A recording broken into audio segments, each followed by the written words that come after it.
Nyiricyubahiro Antoine Cardinal Kambanda, abayobozi mu nzego zitandukanye, miryango ifite ababyeyi, abana, bavandimwe n'inshuti biciwe hano kuri paruwasi ya Musha n'ahandi muri aka karere ka Rwamagana bazizwa uko bavutse, ndetse n'abiciwe ahandi henshi muri Arikidiyoseze ya Kigali nka Ndera itari kure ya hano, Ruhanga batubwiye, Rutunga, Nkuzuzu, Bumbogo, Jari, Kabuye, Gatsata, Gisozi, Sainte Famille na Saint Paul, Nyamirambo, Gikondo, Butamwa, Kicukiro, Gahanga, Centre Christus, Kibagabaga, Kanombe, Ntarama, Nyamata, Rebero, Nyirarukobwa, Nyiramatuntu, Kayenzi, Kayumba, Ruhuha, Ririma n'ahandi narondoye hake muri Arikidiyoseze ya Kigali. Nibyo mpereyeho mu buryo bwo no kwibuka aba batutsi biciwe aha hose, kandi mbashimira nyiricyubahiro kuba mwabatekereje mugategura igikorwa nk'iki cyo gufata umwanya uhagije wo kuzirikana bishwe bazizwa uko bavutse, uko baremwe. Turabazirikana rero, turabatekereza, ntituzabibagirwa. Ndashimira n'abandi babigizemo uruhare muri iki gikorwa. Anasazi Nabahire waduhaye ikiganiro, Eric waduhaye ubuhamya, bajye bavuga ngo ubuhamya bwiza biranyobera niba ari bwiza cyangwa bushaririye, ko ni amateka agomba kuvugwa, agomba kumenyekana kugira ngo n'aba batoya bajye bumva aho u Rwanda rwageze, aho u Rwanda rwavuye. Kuba mwadutumiye Nyiricyubahiro Antoine Cardinal Kambanda mu izina rya Arikidiyoseze ya Kigali yateguye iki gikorwa cy'ingirakamaro cyo kwibuka abatutsi bamaze imyaka 30 bishwe muri Jenoside, ni igikorwa cyiza. Ubu diyoseze gatolika nyinshi zikora iki gikorwa cyo kwibuka Jenoside yakorewe abatutsi, bikaba ari ibintu guverinoma ishima kandi ishyigikiye. Muri Arikidiyoseze ya Kigali muha iki gikorwa umwihariko buri mwaka, harimo no kuba hari ahantu hatandukanye mwashyize ikimenyetso cya Jenoside nko kuri Sainte Famille imbere ya Kiliziya, ahari umwanya n'urukuta byihariye biriho amazina y'abatutsi bahiciwe bamenyekanye. Twanavuga kandi umwihariko wa Kiliziya za Ntarama na Nyamata zahinduwemo inzibutso za Jenoside, zikaba zisurwa kandi zibungabunzwe uko zari zimeze muri 1994, kugira ngo amateka yazo azahore abera u Rwanda n'isi isomo ry'ubwicanyi butagomba kongera guhabwa intebe mu Rwanda. Ni nayo mpamvu guverinoma yakoze ibishoboka byose urwibutso rwa Ntarama rukaba ruri mu zashyizwe mu murage w'isi hamwe na Gisozi, Murambi na Bisesero, kugira ngo ayo mateka y'u Rwanda akomeze abe n'ay'isi yose kandi isi yabungabunge. Diyoseze ya Nyundo nayo yibuka buri mwaka Jenoside yakorewe abatutsi n'abihaye Imana bayo, kandi Nyundo ni igikorwa navuga ko cyihariye kuko niyo diyoseze gatolika yiciwe abapadiri benshi kurusha izindi. Abapadiri barenga 30, kandi bose bishwe ku matariki ya mbere y'ukwezi kwa Mata 1994, bicamwe n'abari babahungiyeho. Muri bo 16 bishwe mu minsi 2 hagati y'itariki 7 n'itariki 9. 16 itariki 7 n'itariki 9 Mata 1994. Itariki ya 7 Mata yonyine ku Nyundo hishwe abapadiri 8 ku itariki imwe.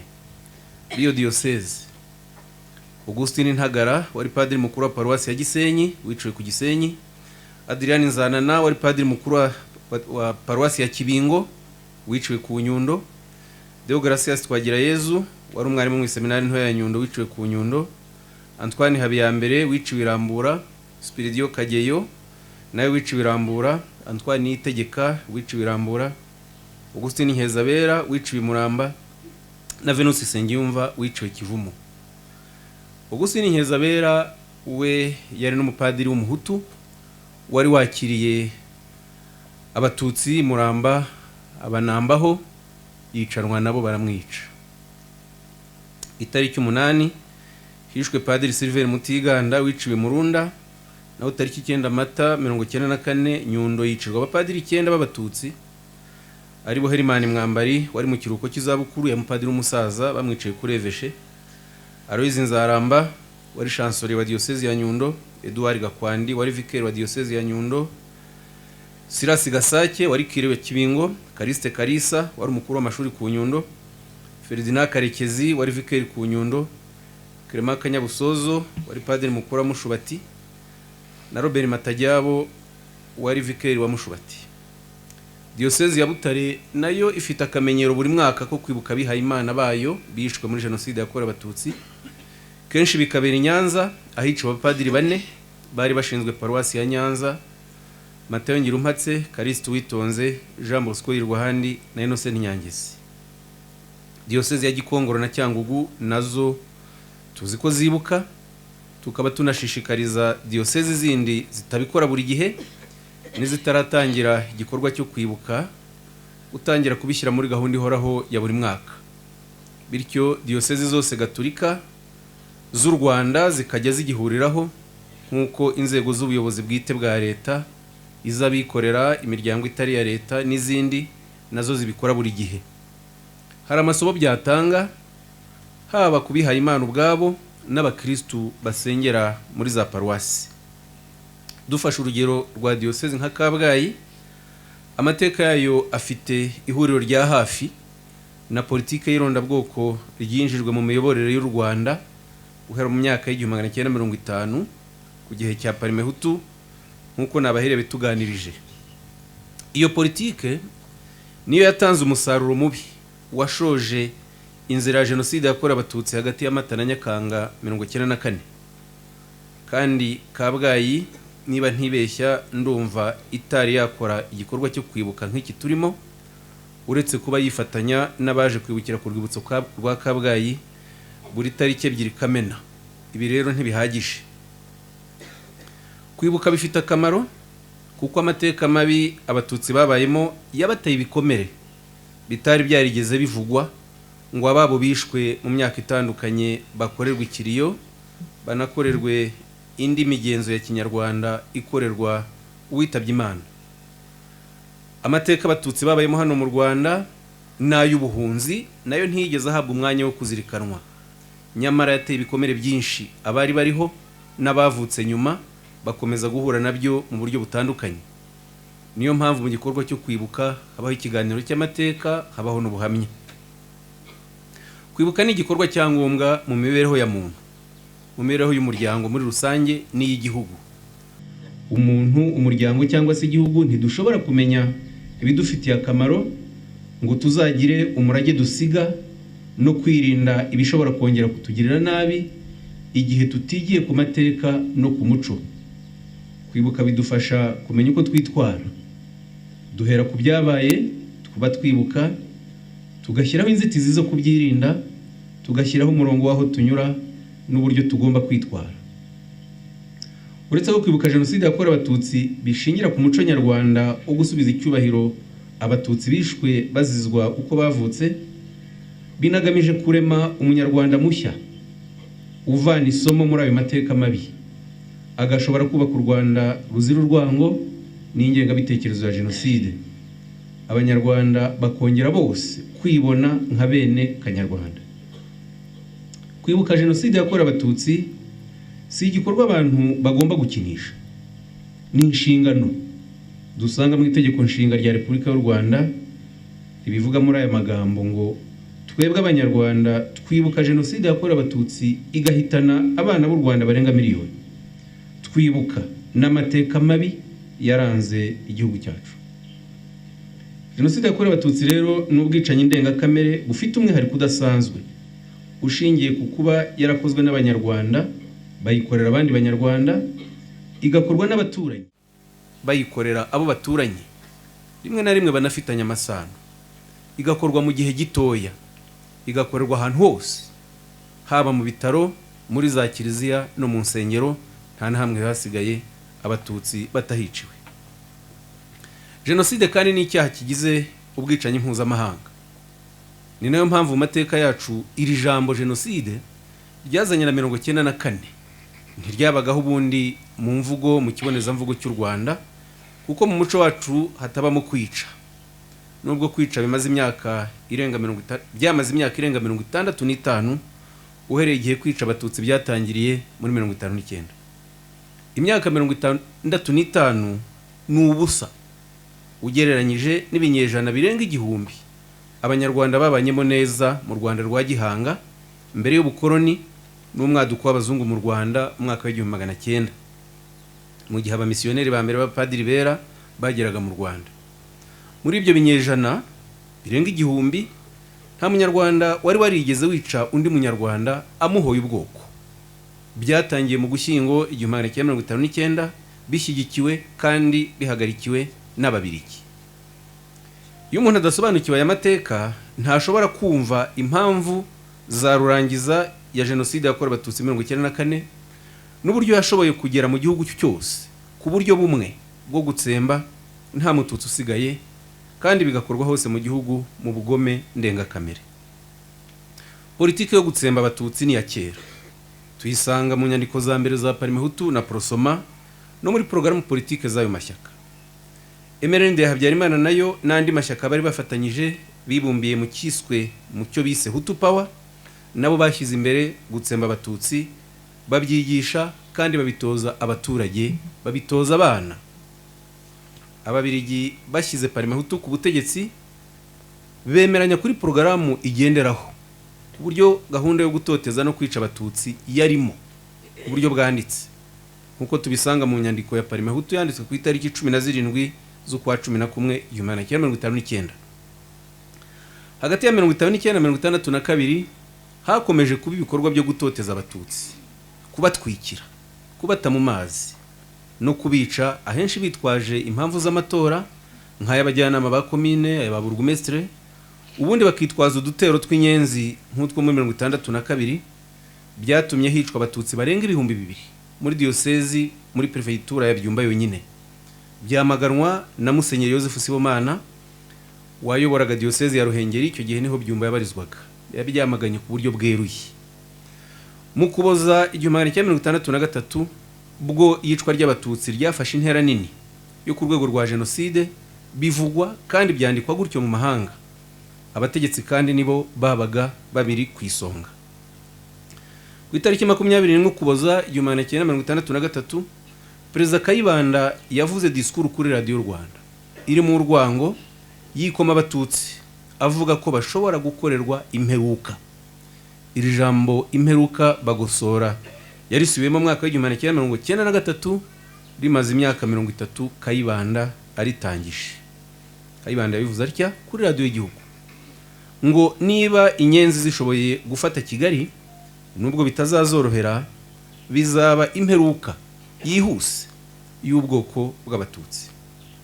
Iri jambo rya Perezida Kayibanda ryakurikiwe no kwica abatutsi koko guhera tariki 25 Ukuboza ku munsi wa Noheli, ku buryo abatutsi barenga 35,000 hose mu gihugu bishwe, harimo prefeitura mu Bugesera, Icyangugu, Kibungo, Ruhengeri, Gisenyi. Ku Gikongoro niho hishwe benshi barenga 20,000 babituganirije. Amahanga agaragaza ko ari jenoside.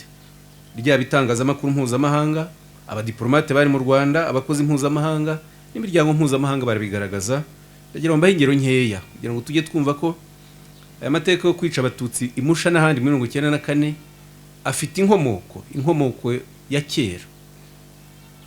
Ku itariki 29 Ukuboza 1963 Ambasaderi w'Ubufaransa mu Rwanda, waruhagarariye Ubufaransa mu Rwanda, yitwaga Marc Barbe, yanditse atya ati: za gereza ziruzuye kandi zikoreshwa mu buryo bwo kwica abatutsi. No mu giturage abahutu barica abatutsi babishyigikiwemo n'ubutegetsi. Muri iyo telegram yohereje wabo, Ambasaderi Barbe yanavuze ko guverinoma y'u Rwanda yanze ko abagenzuzi b'umuryango w'abibumbye baza mu Rwanda kureba ibirebana n'ubwo bwicanyi, ndetse Ambasaderi Barbe anasobanura yuko Ububiligi bwari bushyigikiye ubwicanyi. Bereke ko rero abahutu bisha abatutsi mu Rwanda babishyigikiwemo n'abazungu b'Ababiligi nabivuze. Iyo rero ngo Ababiligi bigiza nkana banadutererana ku bibazo Kongo itera u Rwanda, biyibagiza ko politike genocidaire aribo bayitangije muri iki gihugu ndetse no muri aka karere. Ambasaderi Barbe yabyanditse atya ati kuva muri 1959 ambasade y'Ububiligi ikorana bya hafi na Parmehutu ku buryo uruhare rwayo ari runini kubera ubufatanye bwa buri munsi iha ingabo z'igihugu n'inzego z'iperereza mu cyo bita guhiga abagambanyi b'abatutsi. Murumva uwo ni umuzungu ubyandika avuga iby'abandi bazungu bagenzi be b'Ababiligi bakoraga muri 1963. Ku itariki 31 Ukuboza 1963 ambasaderi Marc Barbe yongeye gusobanura ibirebana n'ubwo bwicanyi bwakorwaga na leta n'ingabo zayo, noneho agaragaza ikindi cyanongeye gusubirwa mu 1994. Agaragaza ko mu 1963 kandi nibyo leta yoherezaga ba ministre kujya kuyobora ubwicanyi, kujya kubwiriza abaturage kwica no kujya guhagarikira ikorwa ry'ubwicanyi mu gihugu hose. Yabyanditse atya ati ahantu henshi ingabo z'igihugu nizo zifite uruhare mu bwicanyi, ababuyobora ni ba prefe. Aho bwakaze cyane ni muri prefecture ya Gikongoro, ya Cyangugu, Gikongoro, Butare na Kibungo. Akenshi aba prefe baba bashyigikiwe n'umuministre woherejwe na leta, agakorana inama na baburugumestre, akabaha amabwiriza y'uburyo kwica abatutsi bikorwa. Icyo gihe ibinyamakuru birenga 20 by'i Burayi nabyo byanditse bigaragaza ko mu Rwanda ubwicanyi buhabera ari genocide. Reka mbahe ingero 3 nubwo turi hani musha wenda ntacyo ziri babwire cyane, ariko kubiza bazi gusoma barabyumva, namwe muri bato muzabibona. Ikinyamakuru cyo mu Bubiligi cyitwa La Libre Belgique n'ubu kigihari cyanditse inyandiko ku itariki 16 z'ukwa mbere muri 1964 bavuga batya bati dushingiye ku makuru dufite abantu ibihumbi 10 nibo bamaze kwicwa muri ubu bwicanyi bwahitanye abagabo, abagore n'abana bishwe mu bugome bubi cyane. Turatinya ko mu minsi mike abatutsi basigaye mu Rwanda bazaba bamaze kwicwa. Ikibabaje ni uguceceka k'umuryango mpuzamahanga kandi ufite amakuru ahagije.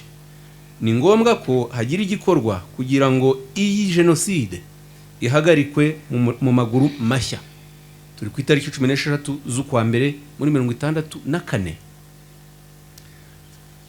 Ikinyamakuru kindi cyo mu Bwongereza cyitwa The Times cyo ku itariki 24 z'ukwa mbere 1964, 21 Mutarama 4 Mutarama 1964 cyanditse gutya: ibintu bikomeje kumera nabi mu Rwanda, ubwicanyi buriho bubera muri icyo gihugu bwafashe intera ya genocide, bumaze guhitana abatutsi b'abagabo, abagore n'abana babarirwa mu bihumbi 6 bishwe n'ibitero by'abahutu. Murumva ko ubu bwicanyi bwa kera ndiho mvuga bufitanye isano ya hafi cyane n'uburyo genocide ya Rurangiza yakozwe muri 1994, bikagaragaza ko kwica abatutsi byari byarabaye gahunda ihoraho ya leta, kandi n'abakristo iteka babigiragamo uruhare, abenshi bambaye impu zombi, bambaye uruhu rw'ubukristo n'uruhu rw'ubwicanyi. Ibi ni nako byagenze muri 1994 kuko dufite abihaye Imana batari bake bahamijwe icyaha cya genocide mu madini yose. Mwana bitubwiye na hano n'uburyo umupadiri w'umuzungu ukomoka mu gihugu cya Croatia yagambaniraga abatutsi akabicisha, kandi yari yaraje kubigisha Imana, yaraje kwigisha urukundo. Tunahereye ku bapadiri bahamijwe genocide mu rukiko mpuzamahanga rwa Arusha, harimo babiri, Atanazi Seromba na Emmanuel Rukundo. Harimo Musenyeri w'Umwanglikani Samuel Musabyimana wa Shyogwe nubwo yapfuye atara akiburana. Harimo Pasiteri Elizafani Ntakirutimana wo mu Badventiste ku Mugonero. Harimo umuyobozi w'Ababatista mu Rwanda Pasiteri François Bazaramba wakatiwe igifungo cya burundu mu gihugu cya Finland ku bwicanyi yakorewe Nyakizu mu karere ka Nyaruguru. Hari umuyobozi w'ikigo cy'Ababenediktine Isovu umubikira Serge Gertrude na mugenzi we Seri Kizito bicishije abatutsi bari babahungiyeho muri monastère Isovu, bakatiwe n'inkiko z'Ububiligi. Yarafunguwe ariko ubari mu bakahakana genocide ku buryo buremereye, acyambaye ivara n'igitambara, nako nikanzu menye ivara n'igitambara ririmo. Ariko reka two guhama kwaba babi gusa marondoye bwakwira bugacya. Reka tunazirikane cyane ku buryo bukomeye abihaye Imana barwanye ku batutsi nubwo ari bakeya. barahari barwanye ku batutsi banicanwa nabo, barimo Padiri Ananiya Rugasira Indera, uyu yari na mwishywa wa Musenyeri Nsengiyumva Biseni. Hari Padiri Bosco Munyaneza biciye mu Karange hano muri diocese ya Kibungo hirya ha, arwana ku batutsi yari yakiriye muri paruwasi ye. Harimo na mugenzi we Padiri Yozefu Gatare wa n'inshuti yanjye. Hari Padiri Augustin Nkeza biciye Muramba na mubabwiye ngitangira, nawe yari yakiriye abatutsi abarwanaho yanga kubatererana, interamwe ziramwica. Hari Padiri Baudouin Busunyu wa paruwasi ya Nkanka n'Icyangugu, nawe warwanye ku batutsi bari bahahungiye haba kuri katedrali n'ahandi, interamwe zimwicana nabo n'abandi. Hari rero abahutu baharaniye kudatatira igihango bari bafitanye n'Imana na Kiliziya, abo nabo ku munsi nk'uyu turabashimira, nubwo babaye bakeya ariko nabo bake bagomba gushimirwa. Mu mateka y'ubwicanyi mu Rwanda hagiye hakoreshwa amayeri menshi, niyo mpamvu jenoside isaba ubwenge. Nta muntu ushobora gukora jenoside ari umuswa ngo bishoboke, isaba ubwenge ariko ubwenge bubi. Mu mateka y'ubwicanyi mu Rwanda rero iteka hari kimwe mu binyoma bakwizaga kugira ngo bashyushye imitwe y'abahutu benshi babyitabire. Babumvishaga ko hari umuntu w'igikomerezwa bazi wishwe n'abatutsi, ko rero bagomba guhaguruka nabo bakihorera kandi bakirengera, ko nibatica aribo bazahindukiranwa bakicwa. Reka mbaho urugero rwabaye kera ahangaha muri aka karere ka Rwamagana ku itariki 12 z'ukwa gatandatu 1961, ngira ngo bari baravutse ni bakeya. 12 Kamena 1961, hano mu karere ka Rwamagana bishe umuntu w'umuparmehutu wari ukomeye cyane w'umudepite witwaga Kajangwe, bamwicana n'umuzamu we. Kera hariya mu mujyi wa Kigali mu Kiyovu habaga umuhanda bari barise Rue Depite Kajangwe. Kajangwe rero yagambaniwe n'umuparmehutu mugenzi we nawe muzi wo muri aka karere, Isidori Sebazungu, bapfa amakimbirane yari muri parmehutu yabo. Aramugambanira ariko baramushuka ngo ajye gusura umuntu wari inshuti w'umututsi, baramubeshya ko arwaye, ajya gusura umututsi w'inshuti ye, bavuga ko arwaye.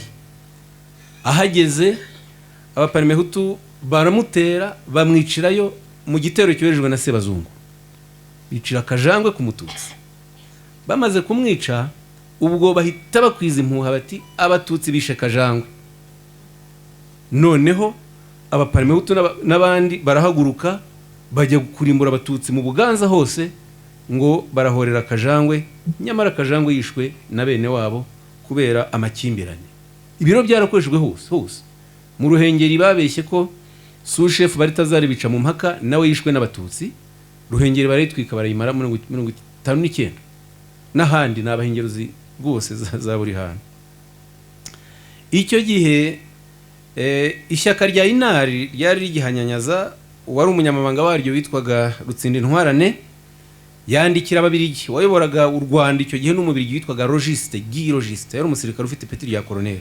Amwandikira ku itariki 10 z'ukwa 10 1961 amubwira ko abatutsi bo muri Kibungo bashize, ko Inari yabaruye abayoboke bayo 200 bishwe hagati y'itariki 18 Kanama n'itariki 10 Ukwakira 1961, ariko Logiste aramwihorera.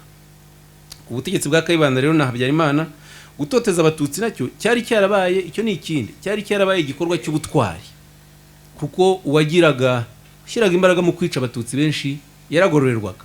Bishobora kubatangaza mwebwe batoya, ariko byageze aho ngaho, aho kwica bibi igikorwa cy'ishema, igikorwa cy'ubutwari, ndetse wishe benshi bakamuha n'imitungo yabo yabaga yamaze kurimbura. Jenoside yakorewe abatutsi no 1994 yabaye impunzi z'abatutsi icyo gihe arizo zari zimaze imyaka myinshi mu mahanga. Bababwiye uburyo inkotanyi zishyize hamwe zirahaguruka kugira ngo zize kubohoza igihugu aho cyari kigeze. Izi mpunzi zari zimaze imyaka 35 mu buhungiro, nizo mpunzi zonyine muri Afrika zari zimaze imyaka myinshi mu buhungiro, igihugu cyabo cyarabanze. Hariho rero politike mbi yo gutoteza abatutsi buri munsi, ngira ngo nanone mbivugeho mu rwego rwo kugira ngo abatoya mumenye aya mateka ariko n'abakuru babibayemo namwe kugira ngo mubyibuke bibafashe kumva ubwiza bwa leta nziza, binabafashe ku nibyo n'uwavugiye ibuka yatubwiye, bibafashe no gukora urwo rugendo rwo kwicuza no kureba yuko hari abantu bagize nabi. Reka mfate ingero z'umwaka akarere ka Rwamagana.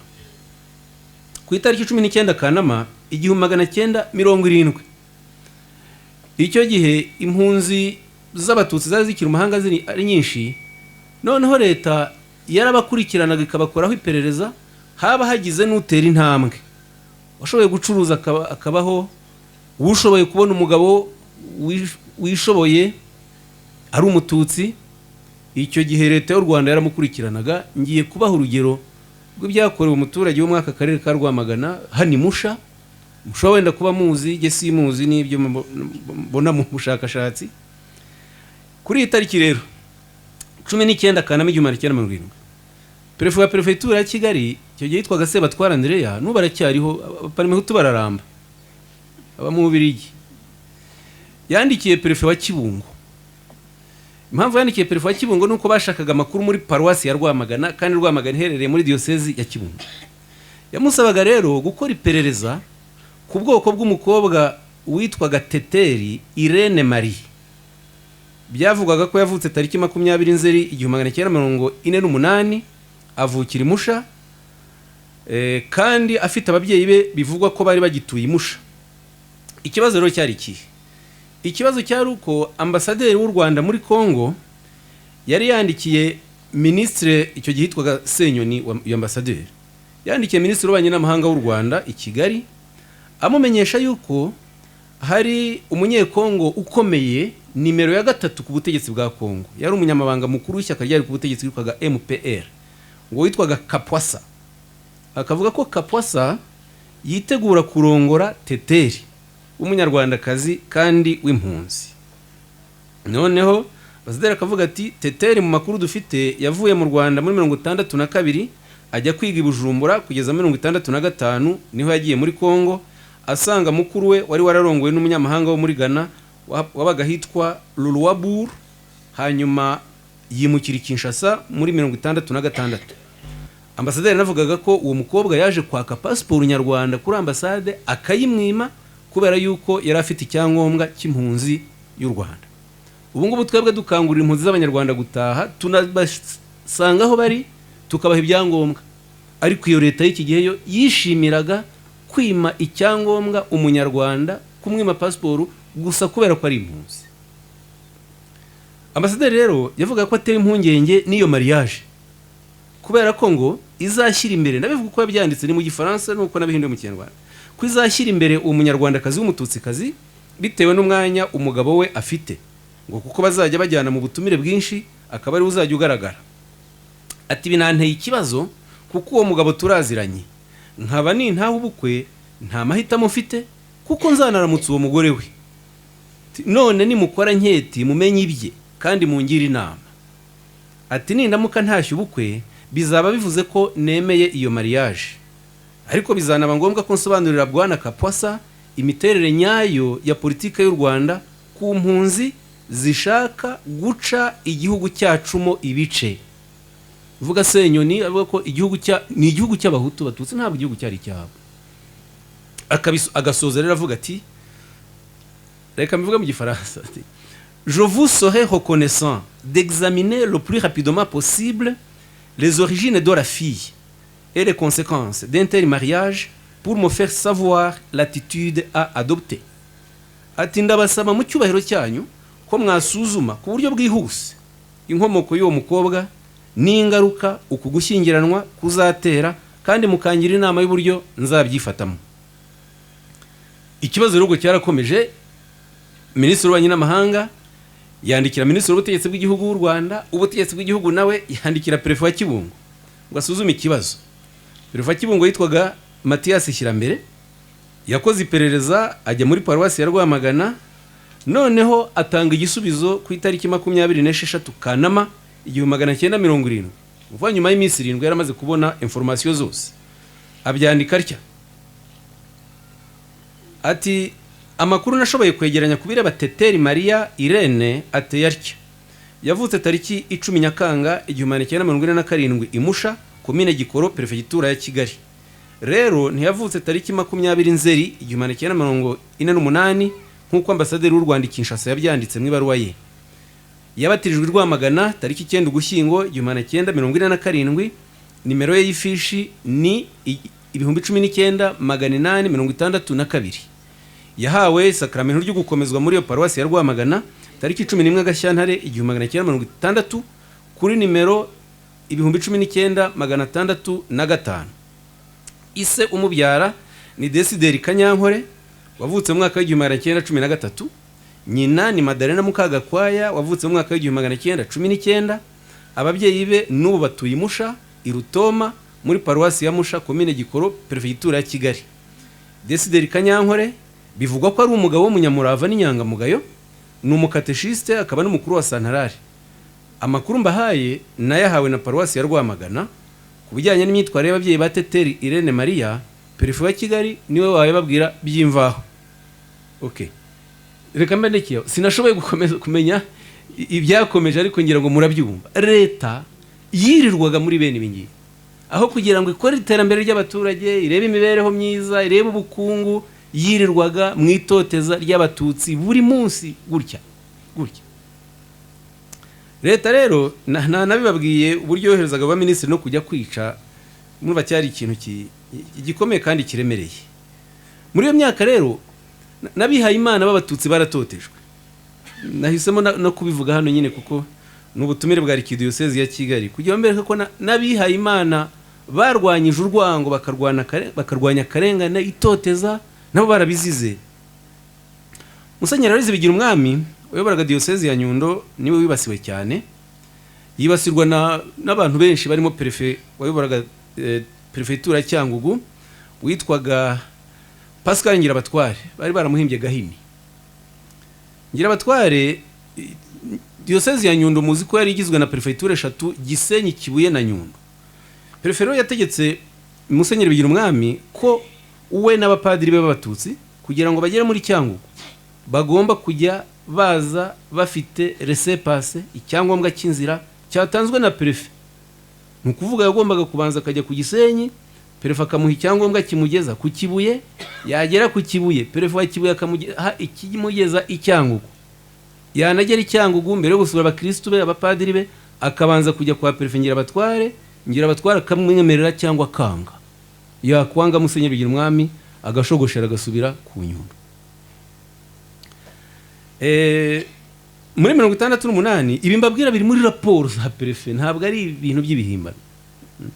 1968 hari umupadiri wa diyosezi ya Nyundo witwaga Prudence Kayiranga yararwaye, bikenera yuko ajya kwivuza mu mahanga, noneho asaba passport barayimwima. Musenyeri Bigirumwami nawe ashaka gukoresha umwanya we ngo ayimusabire, arandika. Hanyuma wari minisitiri w'ingabo n'abapolisi niwe wayoboraga urwego rutanga passport. Icyo gihe yari Lieutenant Colonel Habyarimana Juvenal arasubiza. Dore ko yashubije Musenyeri Bigirumwami ati uwo mupadiri ntakwiye passport kuko ababyeyi be ari impunzi mu mahanga, kuko kandi uwo mupadiri aramutse agiye i Bukavu, mba ntiyashaka no kujya kure kwa kujya kwivuriza Bukavu, aramutse agiye i Bukavu yatera inkunga abarwanya leta y'u Rwanda. Aramutse asohotse abatutsi bize barushaho kugira ingufu zo kurwanya u Rwanda. Gufungira umunyarwanda mu gihugu no kukubuza kujya kwivuza, minisitiri akabyandika, minisitiri w'ingabo n'abapolisi, mba ntiyari yoroshye. Ati umututsi aramutse agiye mu mahanga bizatera imbaraga abandi batutsi bazagira imbaraga zo gutera u Rwanda. Numva iyo mitekerereze aho yari. Iyo mitekerereze riteye itya iba mu by'ukuri ari jenoside, kuko jenoside kwica biza ari ugusoza. Jenoside irangwa n'ibikorwa bitandukanye birimo gushyira abantu ushingiye ku bwoko bwabo, bigambiriwe mu mibereho mibi ikomeretsa imitekerereze, ikomeretsa imibereho yabo. Ahangaha rero muri Gikoro mwabivuze, ikiganiro cyabiduhaye mu buryo bwiza rwose, mwagize abategetsi babi nk'uko hose mu gihugu bahabaye. Kandi abategetsi babi bayoboye komine zanyu igihe kinini. Paul Bisengimana narebye nsanga yaroboye komine Gikoro kuva mu mwaka w'igihumbi magana cyenda mirongo inani na kabiri kugeza mu mwaka w'igihumbi magana cyenda mirongo icyenda na kane, imyaka irenga 10. Laurent Semanza yayoboye komine Bicumbi kuva mu mwaka w'igihumbi magana cyenda mirongo itandatu n'icyenda kugeza igihumbi magana cyenda mirongo icyenda na gatatu, mwumva imyaka irenga 20 yica agakiza. Ibi rero byabahaye umwanya wo kugira ngo iyi ngengabitekerezo y'urwango bayikwize, batuma abaturage bayimenyera, ubu parime tubinjiramo. Aba bajenosideri bombi ngira ngo murabizi icyaha cya jenoside cyarabahamye mu rukiko mpanabyaha mpuzamahanga rwashyiriweho u Rwanda. Bo rero baniza amayeri, yaba Bisengimana na Rugambarara biza amayeri yo kwemera uruhare rwabo muri jenoside, ariko bararugabanya cyane. Bemeye ngo kuba ntacyo bakoze ngo batabara bicwaga nkaho bo baticaga, bituma rero ubushinjacyaha bubasabira igihano gitoya. Byari mu buryo urukiko rwakoresha kugira ngo rwihutishe imanza, babakatira imyaka mike cyane. Noneho imyaka barirangiza, imyaka 10. Bisengimana bamukatiye 15, Rugambara mukatira 11, ariko umucamanza witwa Meroni wa mucamanza mubi cyane anabafungura batanayirangije. Semanza we abantu bamenyere kwica bageraho bakanishongora, yakatiwe imyaka 25 y'igifungo. Noneho yumva arengana, arajurira. Ajuriye, urukiko rurabisuzuma, bareba igitinyiro yari afite, imbaraga yari afite, imyaka yamaze ategeka, uruhare rwe, ubukana yakoresheje mu rwango, bamwongereraho 10. Bamwongereraho 10, bamukatira 35. We yarumvaga na 25 atayikwiye. Abanyarwanda bajya bavuga buriya ngo Imana ihora ihoze. Uru rukiko rwagiye ruduhemukira kugira bere no gufungura abajenosideri bamwe, ariko hari n'ahandi byatanze amasomo nko kuri Semanza ngero umaze kubyumva. Undi umupadiri witwa Seromba Atanazi wasenyeye kiliziya ku bakristu Inyange, yakatiwe mu rubanza rwa mbere imyaka 15. Nawe yumva ari myinshi atayikwiye, yashamagaje biridozer isenyera kiliziya ku bakristu n'abatutsi bari bayihungiyemo, ati tuzubaka indi. Ibyo yababwiye, bamukatira imyaka 15, yumva ari myinshi, yumva arengana, arajurira. Ajuriye, abacamanza bazima bashyira mu kuri, bazi koko akamaro k'ubutabera, basanga umupadiri waburanaga nkuko nambaye karavati nawe yabaga yambaye col romain kandi bambara. Barareba bati ibyo wakoze n'akazi wari ushinzwe, inshingano wari ufite birahabanye, wararengereye cyane. Bamuha igihano cya burundu, igifungo cya burundu, avuye ku myaka 15 gusa. Ubu yari kuba yarasohotse ari aho yinywera byeri cyangwa ibindi. Undi wa hafi ahangaha hirya ku Rusumo wisha abatutsi Nyarubuye, wari burugumesitiri Rusumo yitwa Sylvestre Gacumbitsi, nawe yakatiwe mu rubanza rwa mbere imyaka 35. Gacumbitsi yumva arengana, nawe arajurira.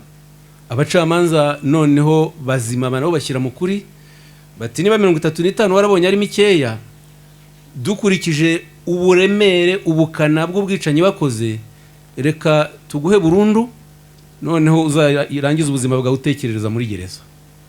Gacumbitsi aherutse gupfa, yapfuye umwaka ushize, aguye muri gereza y'umuryango w'abibumbye, arangiza iki gihano cya burundu. Jenoside rero n'ukwica ubwoko. Indi ngingo ngira ngo mbabwireho nuko abatoya mubifate rwose mwabana b'u Rwanda mwe, kugira ngo muzubaka iki gihugu neza, mugikorere, mugihindura ukundi ukwiza. Iyo urebye abakoze jenoside barenga 90% bose bari bafite munsi y'imyaka 40.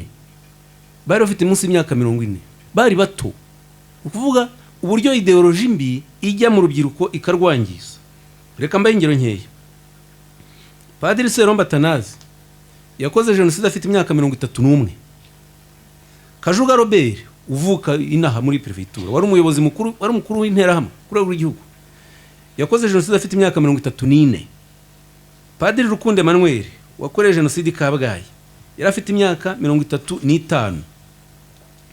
Witwa Augustin Ngirabatware wari ministre wize economy, wize mu Busuwisi, bijya binanira kuvuga ngo barabahanga kuko natwe turabahanga ariko ntabwo twica twebwe. Uyu nguyu yakoze jenoside afite imyaka 37. Yohani Kambanda wari minisitiri w'intebe yakoze jenoside afite imyaka 39. Bemeriki Valeria wari icyamamare kuri radio RTRM ahamagara icwa ry'abatutsi yakoze jenoside nawe afite imyaka 39. Simoni Bikindi wari umuririmbyi wamamaje jenoside mu ndirimbo yakoze jenoside afite imyaka 40. Reka ndekeraho ushobora kubaho urutonde rurerure abenshi cyane bari munsi y'imyaka 40 bakoze jenoside. Biragaragaza iki? Biragaragaza ko abana bato iyo bakuriye mu rwango rubajyamo rukabagira imbata bakumva bagira neza bakumva ari byo babumva ari ukuri kuko niko baba baratojwe. Aba bantu nta kintu kiba abatutsi bari barabakoreye kuko dufashe nko ku gihe cy'ubwami abatutsi ari bo bayoboraga icyo gihe. Umwami yabaga ari umuyobozi wa rubanda rwose. Ntabwo rero aba bantu bari baranavutse icyo gihe ngo babe baramenye ubutegetsi bw'abatutsi ngo bavuge ngo abatutsi hari ikintu badukoreye kibi nkatwe. Ntacyo ntibabazi ntibabibayemo. Ariko urwango barukuriyemo rurabangiza rurabica. Ndasoreza rero ndasoza mbabwira ngo twese cyane cyane urubyiruko rwacu bana bacu dufite inshingano twese dufatanyije yo kwibuka twubaka u Rwanda tururinda ikibi. Iyo giye mfashe ingero nk'izi nkazibaha z'imitegekere mibi zingenga bitekerezo mbi ntabwo ari ukubiha agaciro ariko no kugira ngo turobone dushingiye ku ngero zifatika aho u Rwanda rwari rwarageze kugeraho umutegetsi ku rwego rwa ministre yirirwa higa ubwoko bw'umututsi basanga uri umututsi cyangwa se uri umututsi koko cyangwa uri umututsi wahinduye ubwoko bakagusubiza ubututsi bwawe ukanabihanirwa. Igihugu cyari cyarageze aho ngaho. Dufite rero inshingano yuko twibuka ibibi byose u Rwanda rwabaye tubirinda twirinda kurusubiza amateka nkaya yamenya aya maraso. Tugomba guhora tuzirikana ko abisha abatutsi babahura uko bavutse nta numwe muri bo wabarushaga ubunyarwanda ntawe bari abanyarwanda nkabo. Hari umusaza wo mu karere ka Gatsibo hitwa Murambi yishwe muri jenoside witwa Sekabiri Gita. Ibintu nasomye muri kinyamateka. Uyu musaza baramuteye iwe muri 91 igitero cyitwa Gatete atera hitwa Rwankuba. Umusaza afite imyaka 70 baramutema baramukomeretsa ajya kwivuriza mu bitaro bya Kiziguro. Hari n'abandi batutsi bishwe icyo gihe. Noneho abanyamakuru bakinyamateka bamusanga mu bitaro aho yivurizaga baramubaza batese wa musaza we uko utekereza urumva abagukomerekeje bakakwicira abana baguhora iki? Musaza arabareba avuga ati mwabana banjye mwe ati abanyishe ngo abanyiciye abana n'abanteme ati baranziza ko ndi umututsi ati nyamara abo bantu ntibandusha ubunyarwanda ntibabundusha ndi umunyarwanda nkabo nabo n'abanyarwanda ariko ko ndi umunyarwanda w'umututsi nicyo gusa bantemeye. Aha rero biraduha isomo rikomeye ryo kumenya aya mateka kugira ngo tujye tuyirinda. Abanyarwanda duhuriye ku gihugu duhuriye ku Mana imwe twemeraga basekuruza bacu bemeraga kugeza n'ubu. Tugomba rero kwirinda ikintu cyose cyo gutoteza kwangiza ubuzima bw'abandi. Tugomba guharanira kubaka u Rwanda rwa twese kandi tugahora twibuka tunamagana iteka ryose aba bantu bakoze ibingibi inzego zose barimo. Ari niyo mpamvu n'abihaye Imana ntatinye kubavuga bamwe muri bo kuko bakoze ibidakorwa. Twebwe rero dukomeze dushyigikire ubuyobozi bwiza bwahagaritse jenoside bukagarurira buri munyarwanda icyizere cyo kubaho bukatugarurira amahirwe yo kongera kubana nk'abavandimwe mu Rwanda dusangiye.